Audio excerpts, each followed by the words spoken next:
Hold on. We'll just supposed to. Live stream ready. Okay. Yeah. I want to go live. Cool. Cool. Cool. Okay. Let's try this again.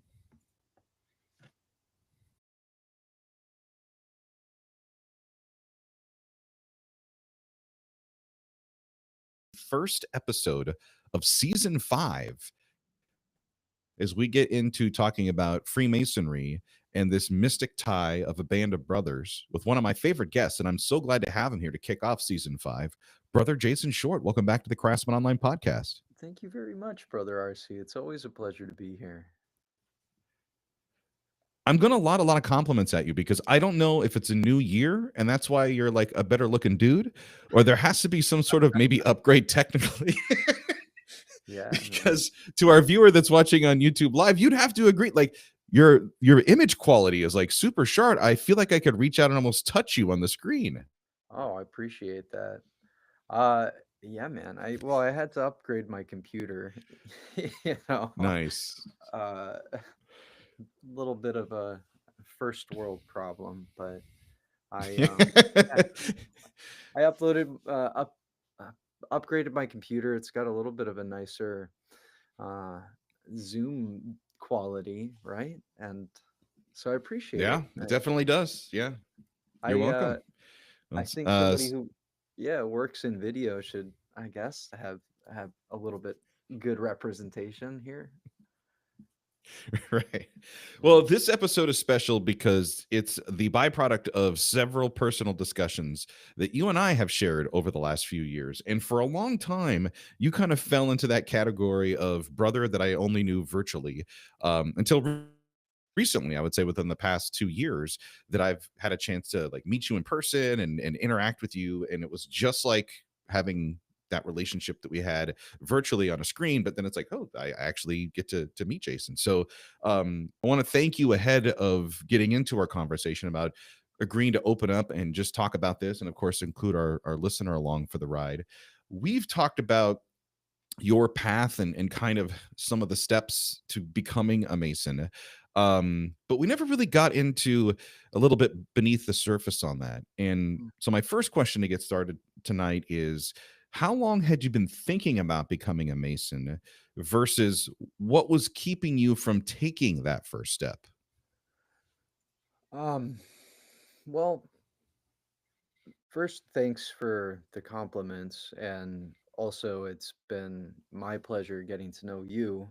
I think as a young man, it is increasingly more and more difficult to make the kinds of connections that we have. Um, that was actually a huge factor in 2020 that really led me to knocking on the door. I'd known about Freemasonry for a long time. Uh, Public school systems out in Colorado, where I grew up, our history classes, you see the square and compass in the history book. You hear about Freemasons. There's a little bit of an important part of American history that ties into that. And for years, though, it always kind of seemed like something that had faded into antiquity. In high school, I was taking dance classes with a girlfriend at the time, ballroom dance classes, and we were set up in the basement of a Masonic lodge. And I think that was a point that I'd started to realize that, oh, okay, this is actually a real thing. Mm. But I kind of compartmentalized any sort of interest in it uh, outside of what you'd see on Discovery Channel for a few years, more than a few years. Let's fast forward almost 10 years later. I was getting separated with my wife. My life was falling apart all over the place. I'm an alcoholic, and I was drinking tr- tremendously, uh, a tremendous amount of time, and I started to really want to pull my life together. And Mm. gone into some intensive therapy. And one of the things I realized in my life that had been very, very important to me for a long time was my own spirituality.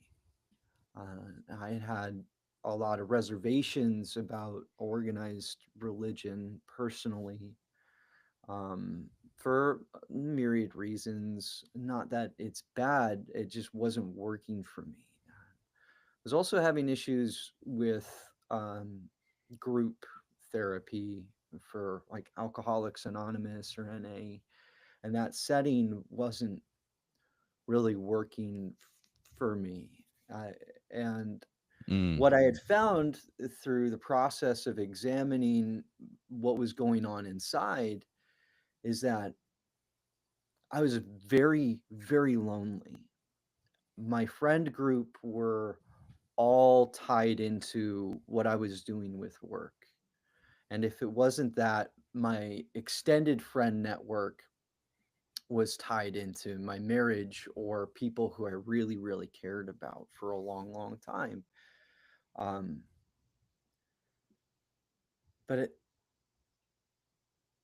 but living out in New York and feeling this vacuum chamber inside of me, uh, really was sort of like there was a cornerstone that was missing. And I wound up meeting kind of serendipitously several Masons along these next few years. Um, and every one of them I had a really wonderful conversation with. And mm, slowly but surely, Freemasonry became more than this um, kind of ancient thing that was out of reach. Started to become more of this tangible thing. And I guess the first big hurdle from there was um, figuring out how to actually join a Masonic lodge, if I was a right fit for it, if I wasn't too damaged at that point. Um, but I wound up going to an event up in Lake George. Warrensburg Lodge does this lobster bake annually, and I got to meet nice. some brothers outside of like these direct brothers that I had met along the way for the first time, and see sort of this community engagement and see this love amongst brethren, and we're talking about brothers who are strictly liberal, brothers who are super conservative, brothers who were my age, young men, to brethren in their 60s, their 70s, and just like everybody seemed to belong there. And I, as an Mm, outsider traveling several hours upstate, felt like I belonged there. And so it was really, I think that mm, night, even I'd gone home, and at that event I had gotten the information of where to go to to put my information in, which happened to be the New York Masons website. I got filtered through the North Star Discovery system, and as luck would have it, only maybe a week or two later, I got an email from Walter Leong, who is Worshipful Master of Aurora Grata Daystar Lodge, my mother lodge out of Third Kings, saying that he was assigning me to a mentor, Brother Edgar Catalone. And that weekend, I got an invitation to go to a Masonic roundtable. And from from that point on, I just like um, I knocked and the door was opened. mm. I'm just taking some notes here. You hit a Oh, lot of good points, and I don't want to there'll be miss a any of them. test later. um, well, to me, you kind of hit on three things. And while you were telling your story, I was thinking of mine. And it's also going to answer a question that I get a lot on the podcast is how do I become a Mason? And I don't think we've ever answered that on the Craftsman Online podcast. And I feel bad about that. If you are listening to this podcast and live in the great state of New York, I would direct you to go to nymasons.org, as Jason outlined. That's nymasons.org. And once it loads up on your phone or your computer, at the top of the page, just navigate, be looking for a little button that says Becoming a Mason. And it is literally that easy, my friend. Just click that button Mhm. and your path will start. Um, that's the digital way to do it. Jason also talked about, going and visiting a lodge, and that is still possible too. Which, if you're not living in the great state of New York area, if you're just anywhere in the U.S., you can just open up your phone and Google Masonic Lodge near me, and bang, you're going to start seeing all of these lodges that will be popping up, and you'll see when they're there, where they are, and I would recommend uh, reaching out to the secretary of the lodge before you show up so that they know that you're coming as a visitor. Also, to find out, is there going to be a dinner? What's the dress code for the evening? Get some of those things out of the way. The other two things that you kind of hit up is the time in your life. And I think it's so interesting because I remember us having this conversation on my patio the Mhm. last time that you came to visit me here in DC. And it was one of those late night around the campfire kind of sessions. Um, I was like, man, we share a lot of the same thing. I was also kind of at the bottom out point in life. I had just gone through my divorce, and the reason that like everybody says, well, I've always wanted to be a Mason. I always had an interest in it. I had a friend that was a Freemason. My best friend in college became a Freemason. And let's just say that my first wife was less than supportive of the idea of me Mhm. becoming a Freemason. So after I read my first book called Freemasons, I had an interest, but never was able to follow through with it. And every day, when we were separated, I would drive by a Masonic lodge. And for those that know, in Rotterdam, there's the Five Corners Road, and there's the St. George's, or the Schenectady Masonic Hall is there, where St. George's number 6 and Schenectady Lodge meets there, and a couple other bodies.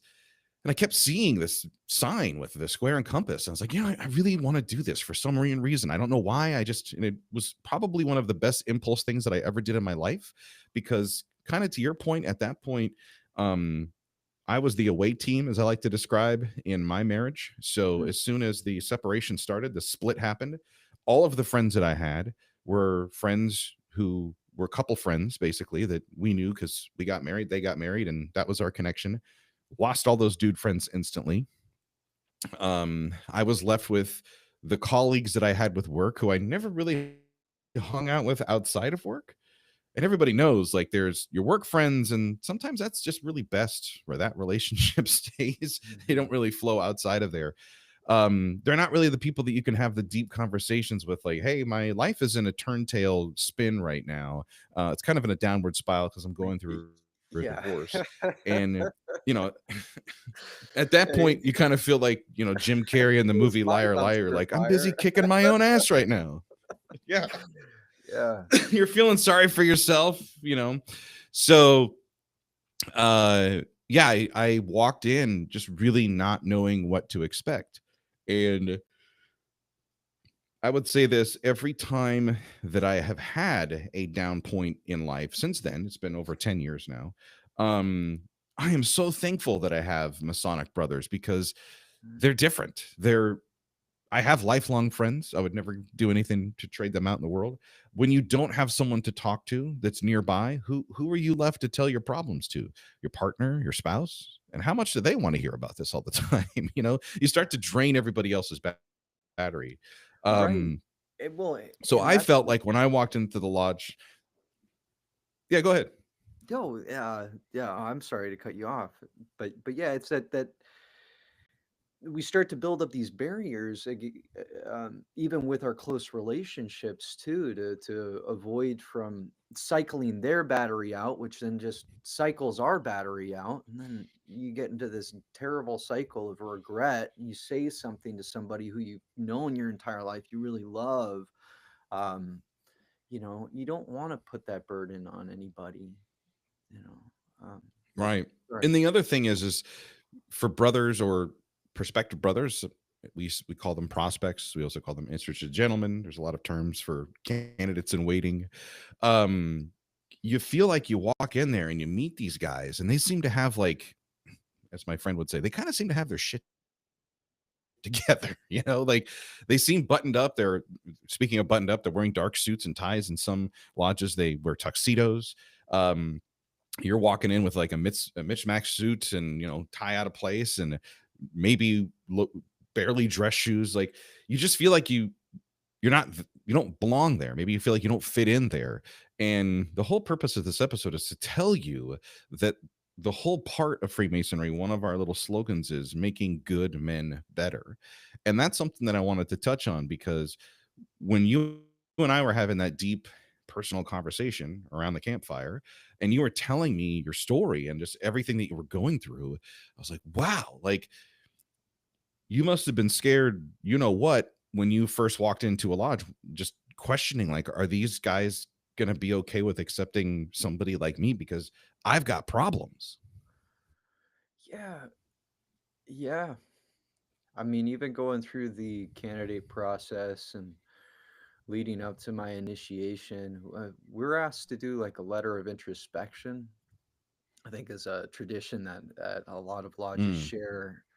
Um, but even getting up to that point, I knew I was there, and I just knew I was uh, s- damaged goods. I was a rough ashlar, and I mm, just felt so rough around the edges, but I knew I was a good person. Like I've always known I'm a good person. Um, but yeah, man, there's this feeling that I wanted to belong and be around other people who were good people, but I guess a part of me, even at that point, really felt like I might fail. Like this might end up being another thing that mm. I think I'm gonna want to do and get into, and then realize I'm not good enough for it. That wasn't the case, and you know, Right. after getting initiated and actually Um, and even leading up to that point, I gotta hand it to my lodge brothers, who had been welcoming me. They did a wonderful job trying to lay the foundation, but it's not until you really start to participate in the work. And sometimes it's Mm, not even just the network of masonry that's inside of your lodge or what your lodge can present to you, so much as what masonry can offer you that starts to make a real um, positive difference and makes you start to feel like you really belong. Um, mm. And I think another reason why I wanted to do this episode is like the first episode of season 5 is every year around, this time of the year, the end of one into the next year, everybody, this is, we're deep into like resolution phase. Like, what is going to be your New Year's resolution? What little promise are you going to make to yourself? And how long are you going to be able to keep that? And I stopped doing those years ago because I just look at like the new year as like, hey, this is just a marker on a calendar and this is an opportunity that I can make a change right now. You can make a change every day in every way, but this is always that fun time of the year where it's like, okay, I've got this energy. I want to start this, I want to start high and have a lot of momentum and hit the ground running. And so this episode is specifically designed for that listener that's thinking about it, that's just wondering. And like, I wanted to have this conversation to kind of help bring that energy to like take action and start pursuing that Masonic journey. If that's where you're hearing it first, is in your heart, because you'll find out why later on. That's a special thing to hear. It's like if you're hearing the voice in your heart and it's talking to the little voice in your head, you're in a good spot when it comes to starting a lodge.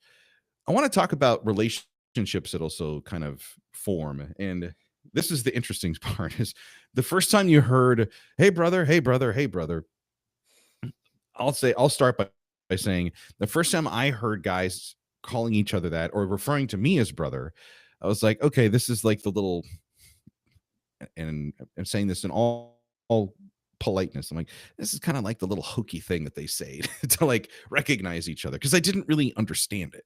mm, What was your first reaction the first time you heard the term brother or were even called a brother? um, well, my first reaction was first similar to yours. Uh, it as a layman coming in from the profane world, we get certain vocabulary that we're really used to, and yeah, there's people who call each other bro, or you hear it out there. Um, Right. but there's also man and dude and guy and sport, whatever. Uh,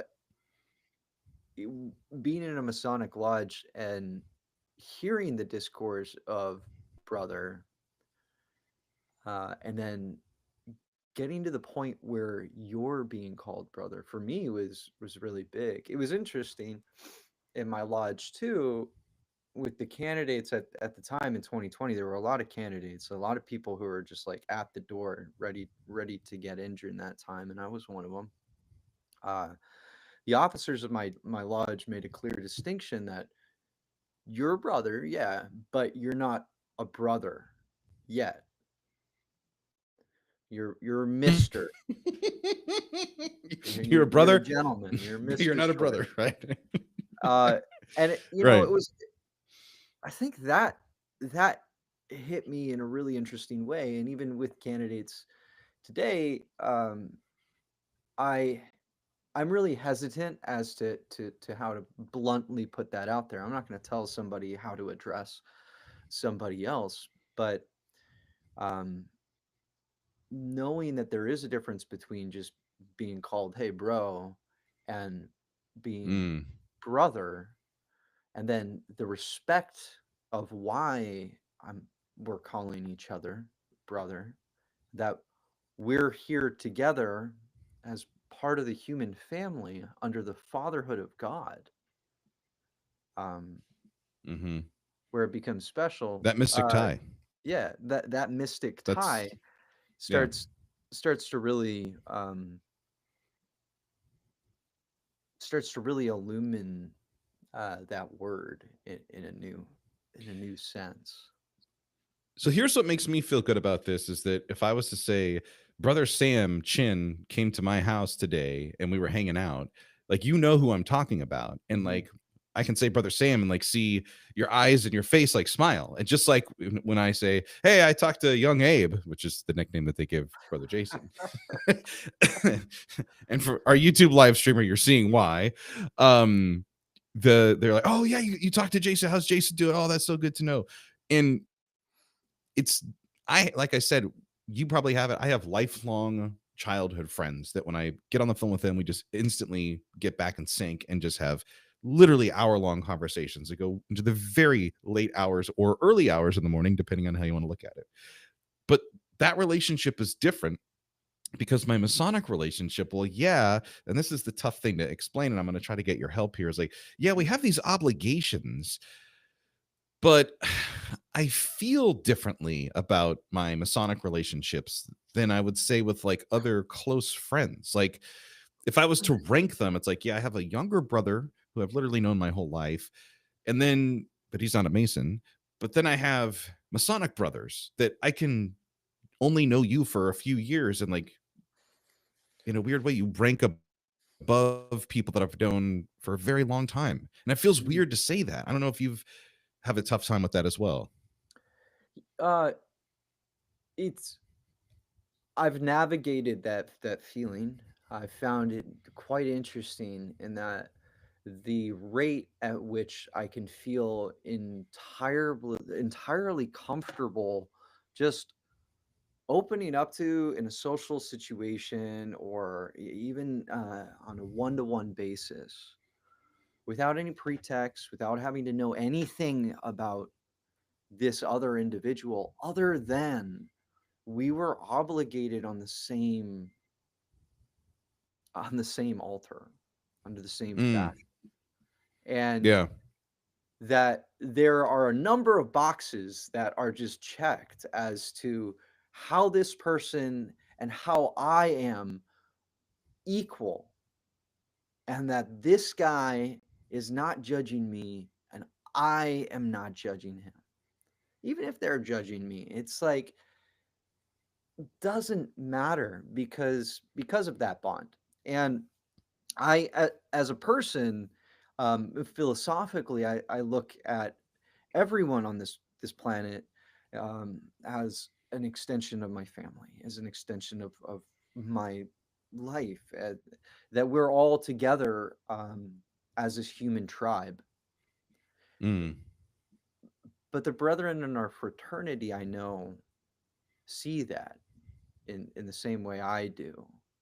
Um, Whereas someone at work who I may love and respect and see as a member of that tribe may look at me as a complete stranger. Um, I may be very open and accepting of an individual and tolerate a lot of stuff. Uh, I know that meeting somebody from the profane world, I can't just like automatically check off all these boxes. Mm. And from a place of not holding any caste above other people, I Oh, I wouldn't have a say ranking system. I don't. like the ranking system, yeah, for me, where Yeah. it's like, oh, I'm gonna hold a brother in higher regard than another individual. It's not that. Um, it's just the rate at which I feel that mystical tie with somebody. Mm.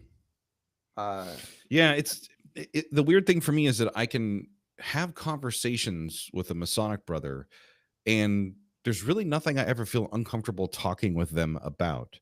Where mhm, even if I have like a close friend and we're talking about something, I'm like, oh, I can't really, and it could be just something petty, silly, stupid, small.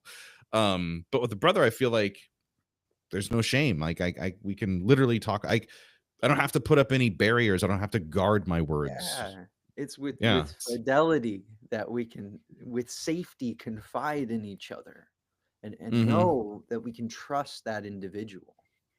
Um, know that Yeah. we can And trust and I ourselves think with that individual. there's such a prevalence right now, and you will hear this.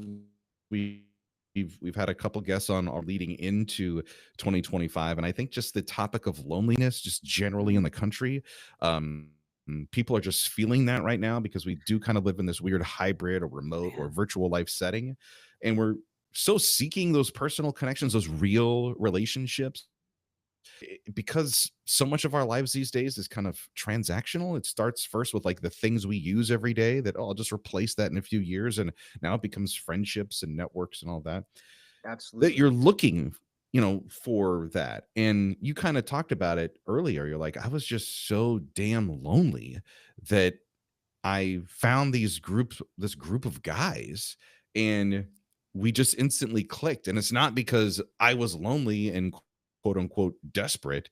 It's just that I walked in and it was like the idea of like-minded, open, having a conversation. And you're like, where have you been why did it take so long for me to find this? Well, and yeah, you like sitting at a table with another individual who like another blue collar guy, plumber, then a lawyer and a hedge fund manager, and then Mm, like a student. And we're all just talking about the same thing, and it couldn't matter less about what you were doing outside at the door. Um, but together at that table, we were all on the same level. yeah, Yeah, yeah, it was so I cool. think with the loneliness factor too right now, it's so easy. We've got this illusion of being tapped into so many relationships or so many other people's lives, but it's like this provides us a tangible place to get together. Right Mm, now, there are so many people who also feel isolated just politically or just individually, that their perspectives on the way that the world should or could be working are just not shared by the person across the aisle. And mm-hmm, going back to checking all of those boxes with my brethren, I do not, do not think about their political affiliation or their religious affiliation bef- mm-hmm. before I think of them as my brother. Yeah, it's so interesting because we do live in this divided political climate right now, and so many conversations that I have with colleagues or just other cohorts in the industry or the space that I work in, like professionals that I talk to, you can kind of tell the way that people talk about things, like where they lean, so to speak. And it's interesting because I could tell you out of a lot of the brothers on my lodge, I don't know where they are politically, where their ideology is. And the other thing is, I don't care because we don't ever really talk about that stuff because there's so many other bigger things in life to talk about instead of those things that instantly divide us. Well, and what's beautiful is like we can have real conversations about those things that are essentially important without getting into the woodwork of who it is you wanted to vote for.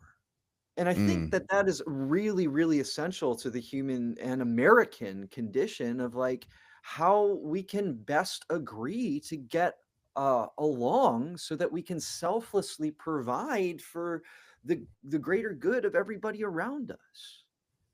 yeah. Yeah.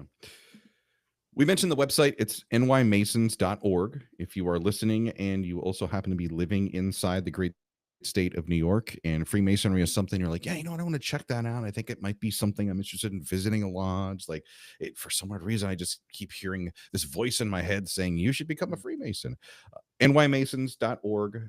You will see a button that says becoming a Mason. Click on that, and I promise you it's going to get all the information you need.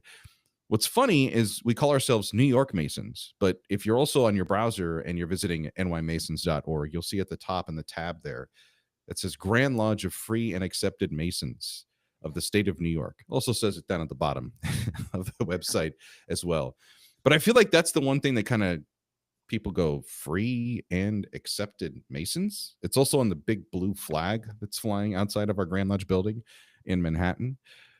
The term free and accepted, you'll learn more once you go through what it actually means.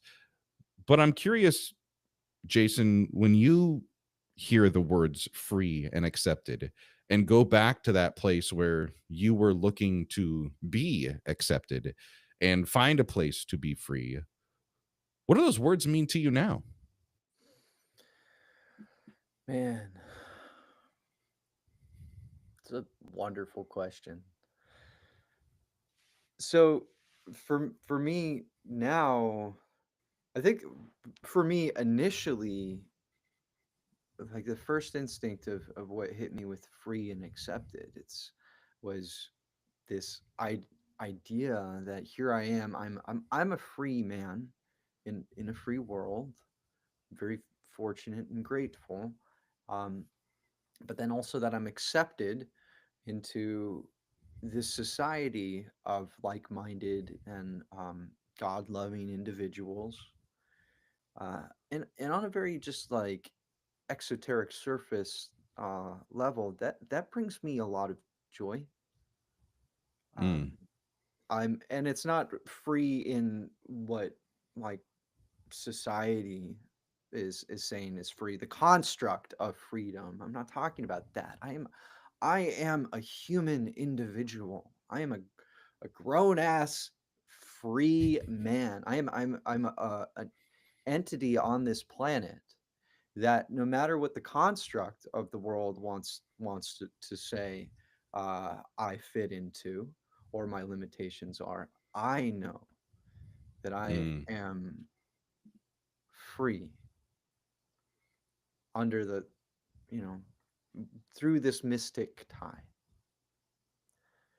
and that this mystic tie is accepting me into that family of which I belong.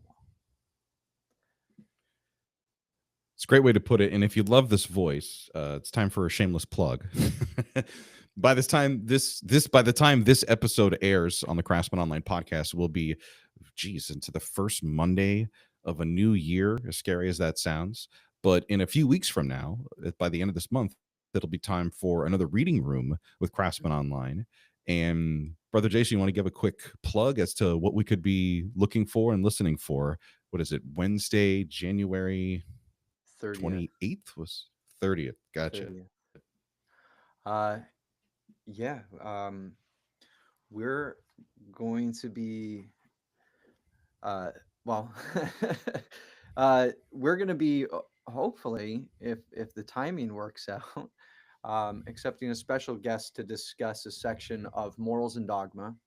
I know it's a text that gets visited a lot, um, but I'm really interested in just some of the annotations and footnotes specifically that have gone into um, the Arturo de Hoyos um, notation on morals and dogma. If you are at all interested in the esoteric side of our craft, this is a massive book, but the magnum opus of Albert Pike. And it has so many um, gemstones which any intellectual can work to mine and find. Um, but if you dig just a little bit deeper underneath what Albert Pike is speaking about, he leads you to so many wonderful traditions and so many beautiful philosophies that have existed well into antiquity. And I am interested in the process of discovering that. So Nice. join And of us course, the reading January materials. 30th. Yes, join us. And the reading materials for this portion of Morals and Dogma and the details on how to get there, it's all on our website, craftsmanonline.com. Just click on the reading room link or open up the notes for the episode. You'll see that you're listening to right now. You can just click on that link. The other cool thing is if you're watching us on the YouTube live stream at Craftsman Online on YouTube, you're halfway there already. Now you just have to make sure that you're got the date down and the time and you're logged in to join us at the end of the month. Brother Jason Short, it's always a pleasure to kick off a new year, especially with you on this podcast. I look forward to hearing your voice again in a few more weeks and seeing you throughout the year, my friend. Mm, yeah, likewise, brother.